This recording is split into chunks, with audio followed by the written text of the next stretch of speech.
Okay everyone, it's time for dividing decimals. And yes, you're going to have to redo some long division. It's probably been a while for some of you, and I know some of you are super scared of it. I don't really know why. It's not as bad as you remember, okay? So here's a little division statement. The first thing I need to do is remind you what these numbers are known as. The first number, which you are dividing, this is called the dividend. Dividend.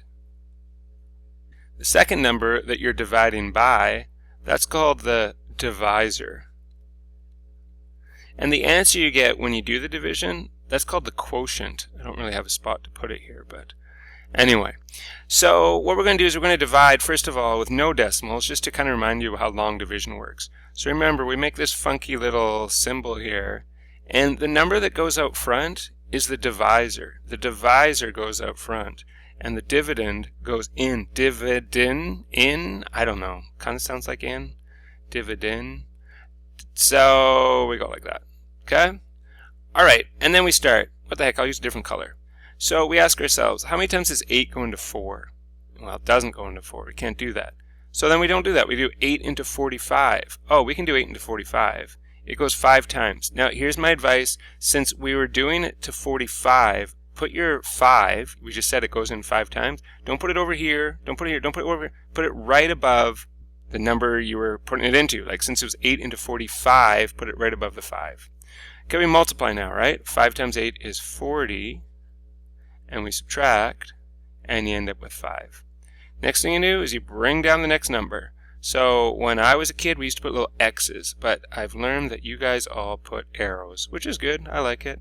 So you bring down your 0, and you say, how many times does 8 go into 50? Well, 8 times 6 is 48. That'll work. So again, right above that 0, I put a 6. 6 times 8 is 48. Subtract again. Left with 2.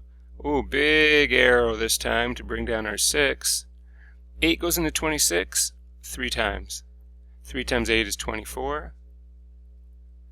And you subtract, and you get 2. And, you know, probably in earlier grades you stopped right there. What's that thing called? That's the remainder. But we can actually keep going, can't we? How do we do that?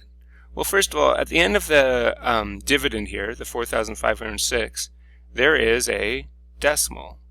And after that decimal, what can I write? I can write as many zeros as I want, right? If I wanted to, I can continue long division as long as I want. But I think it's going to end before this. But what the heck, I'll put a whole bunch of zeros there. And here's the other thing. You have to remember to move that decimal straight up. So the decimal is going to go right here. So when we get down to this remainder stage, now we're working on the decimal part of the question. So we can keep going. We were left with 2 here, and remember I could add on zeros, so I'll bring down one of those zeros. And now I have 8 into 20. Well, that goes 2 times. 2 times 8 is 16. I subtract and get 4. I'll bring down one more 0, and I think we should be good. Because 8 goes into 40 5 times. 5 times 8 is 40. And you subtract, and you get 0. Okay? That's it. We did it. We actually ended up, there is a decimal in this question. I told you we weren't doing decimals in the first question, but we actually were. So this answer, I don't know why that 5 is so small. There, I'll make that look a little better. And remember, the answer that we got right here, this is called the quotient. The answer when you divide is called a quotient. Okay, so now we're going to learn how to divide when you have decimals in the divisor and in the dividend. So the first thing we need to do is erase part of my answer. I'm sorry, I don't have room. It's going to go right over top. I hope that didn't mess it up for any of you, but here we go. Here's the steps. Step 1. If necessary, multiply the divisor and the dividend by 10 or 100 or 1,000, whatever you got to do, so that the divisor does not have a decimal. The divisor cannot have a decimal in it when you're doing long division. It just makes it way too hard to figure out. So you get rid of the decimal. So we'll take a look at that. Number 2, move the decimal and the dividend straight up into the quotient. Hey, we did that. Remember, I moved that decimal straight up, and now it's in the quotient position. We're still going to do that, so there's nothing new there. And step 3, do long division as normal. Hey, the only step that's different is this first step. And what this first step is saying is, you cannot have decimals in the divisor. It just won't work. So remember, the divisor is the second number when you have a statement written like this. It's the second number. So in this question we're about to do, the divisor is this number. Does it have a decimal in it? Oh yeah, it does. And that's not going to work. Okay, it's going to be too hard to do this with a decimal in it. So the first step we want to do is we want to get rid of that decimal. How do we do that? Well, you could think of it as just moving the decimal 1 over to the right. That's fine. Or you could think of it as multiplying it by 10. Because when you multiply that by 10, it moves the decimal 1 to the right. Now we can't just multiply this by 10 or you've got a whole new question. But if you also multiply this one by 10, then you're fine. You've still got proportional amounts and it will work out. So let's do that. If we multiply this first one by 10, the 28.32, it moves the decimal over one spot. You have 283.2 divided by, if you multiply the 0.4 by 10, it moves the decimal over one spot to the right. You end up with 4. And that's the question you're now going to answer. If you answer this question, the one I just wrote down here, you get the same quotient, the same answer as if you struggled through trying to do this one. Why not do this one? It's way easier. So let's set it up. Remember, the divisor is out front, the dividend goes inside. Okay, right now, let's do step 2 right now. Move the decimal straight up. So straight up to here. That's where our decimal is going to be in the answer, in the quotient. And away we go. How many times does 4 go into 2? It doesn't. How many times does 4 go into 28? 7 times exactly. Now, don't put the 7 here. If you put the 7 here, you're going to get all confused because you've shifted the place values and it won't work. You want to put that 7 straight above the 28, above the 8. So there's my 7. 7 times 4 is 28. Subtract, and you get 0. Okay, sometimes this confuses people when you get 0. Don't panic. You just do the same thing. Bring down the next number, which is a 3. Okay, this also causes people to panic. How many times does 4 go into 3? It doesn't. So in other words, it goes in 0 times. You have to put the 0 down. And you multiply again. 0 times 4 is 0. You subtract and you get 3. Don't bring the decimal down. Bring the 2 down. How many times does 4 go into 32? 8 times. Now notice, I just brought the 2 down, so I'm going to write right above that 2, my 8. 8 times 4 is 32. Subtract, you get 0. You're done. There's your answer. 70.8 is your answer. I've got a bunch of them here, so hopefully by the end of this you understand them all. So here is our problem right here. We do not want to have any decimals in that. So in order to get rid of them, what are we going to do? We're going to move the decimal 2 to the right, or if it makes it easier to think of it this way, you're going to multiply by 100. Alright, okay. If we multiply this first one by 100, the dividend, or move the decimal, which you can't see, but there's a decimal right here. If you move it over 2 spots, you end up with 12300 divided by. When you move this one over 2 spots or multiply by 100, you end up with 25. Oh, we end up with a question that has no decimals in it whatsoever. So let's go ahead and do that. 25 goes up front. 12300 goes here. If you want, you could do the decimal right now, right? You could put the decimal straight up. You could even add some zeros out here if you feel more comfortable having some zeros out after the decimal. You might not need them, but they can sit there okay. It's no problem. And let's get started. 25 into 1, no. 25 into 12, no. 25 into 123, yeah, that works. How many 25s go into 123? No, that's not the easiest thing. Think of quarters. How many quarters in a $1.23? You can get 4 quarters. 4 times 25 is 100, and you subtract, and you're left with 23. Bring down a 0. 25 into 230, oh boy. Well, it takes 4 quarters to get a $1. Another 4 quarters to get $2, so we're up to 8, and another quarter will get us 225. So that's 9 quarters total to get us up to 225. Subtract that, bring down the next 0. Oh, look at this, worked out beautifully. How many times does 25 go into 50? Exactly twice. 2 times 25 is 50, subtract 0, we're done. Didn't need any of these extra zeros. The answer is 492.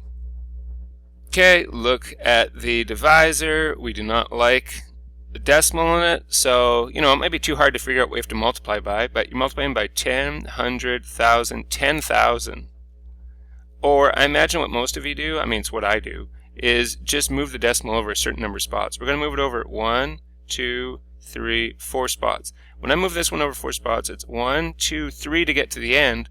I have to go one more spot. So what's that mean? It means I'm going to add a 0. 3, 5, 6, 8, 0 divided by, of course when I move this one over 4 spots, 1, 2, 3, 4, I'm just left with 4. So actually this question is not that bad. It's 4 into 35,680. The decimal would go here. We'd move that straight up, although I bet we won't need to. And away we go. 4 into 3? No. 4 into 35? Yes, 8 times. 8 times 5 is 32. I'm speeding up a little bit here. 35 minus 32 is 3. Bring down a 6.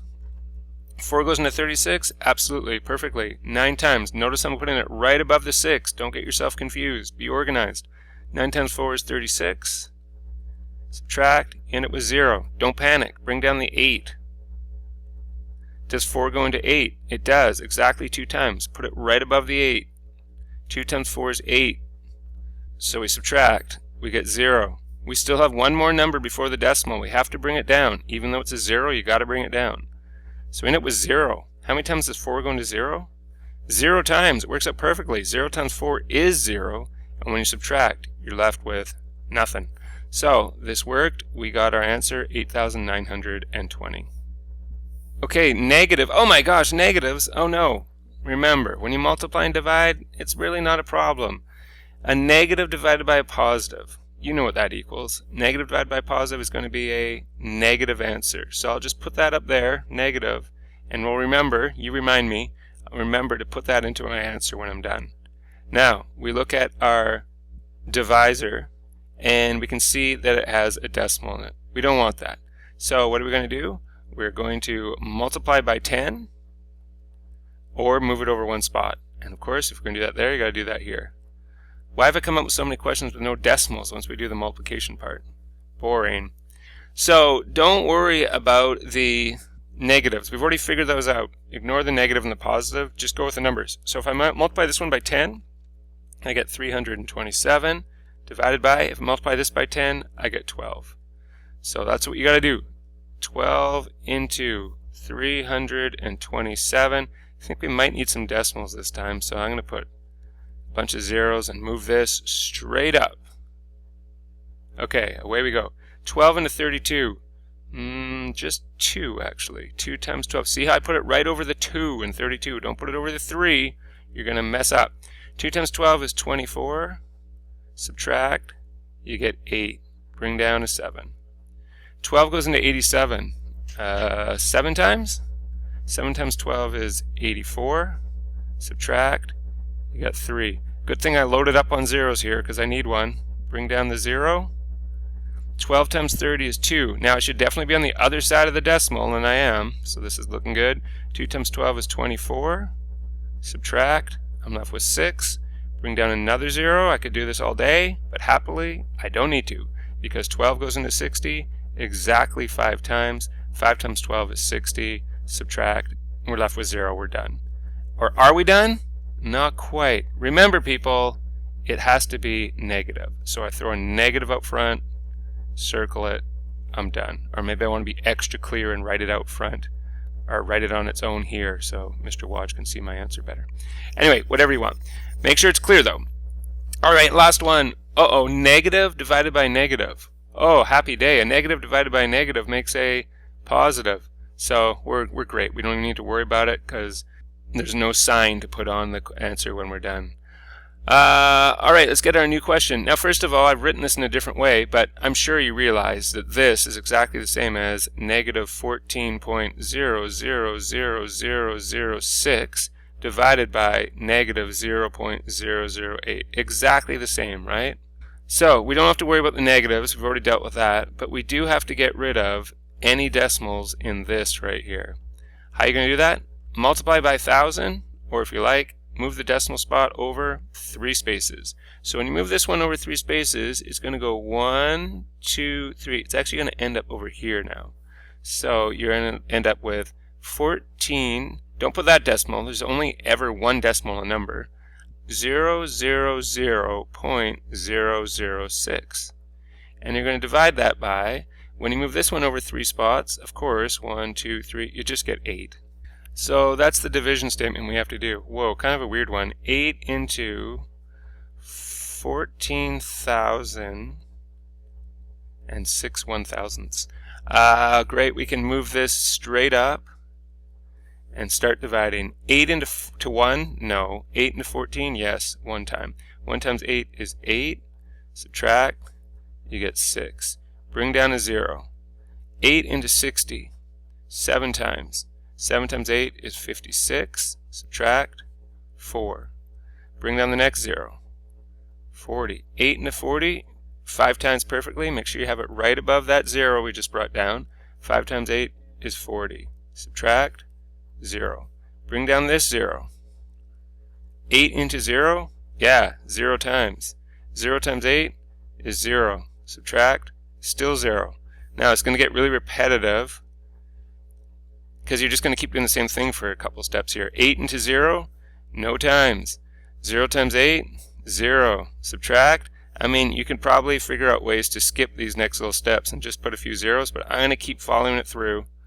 Bring down this 0. 8 into 0? 0 times. 0 times 8 is 0. Subtract, 0. Bring down the next one. 6. 8 into 6. Can't do it. Put 0. 0 times 8 is 0. Oh my gosh, how long is this going to go for? This is not good. Have I done a really ridiculous question? Subtract, you get 6. What do I bring down now? Remember, I can load up on zeros here. Please tell me we don't have more than 2 more steps. So I bring down another 0. Look how long these arrows are I'm doing. This is crazy. So we've got 8 into 60. 8 into 60 is 7. And 7 times 8 is 56. Oh, thank goodness. When I subtract, I get 4. I bring down the next 0. That is one long arrow there. Next 0. And I have 8 into 40. 8 goes into 40 5 times. 5 times 8 is 40. Subtract. And I get 0. And I am done. What an answer! Okay, everyone, that's long division. I know. Oh, by the way, remember it's positive. I don't have to do anything. Circle that. We got our right answer. Excellent. I know that can be tough. It is pretty algorithmic. Once you get the pattern, practice a bunch, and it should be in there. You should be okay. But if not, you let me know. I will assist you. Bye, everyone.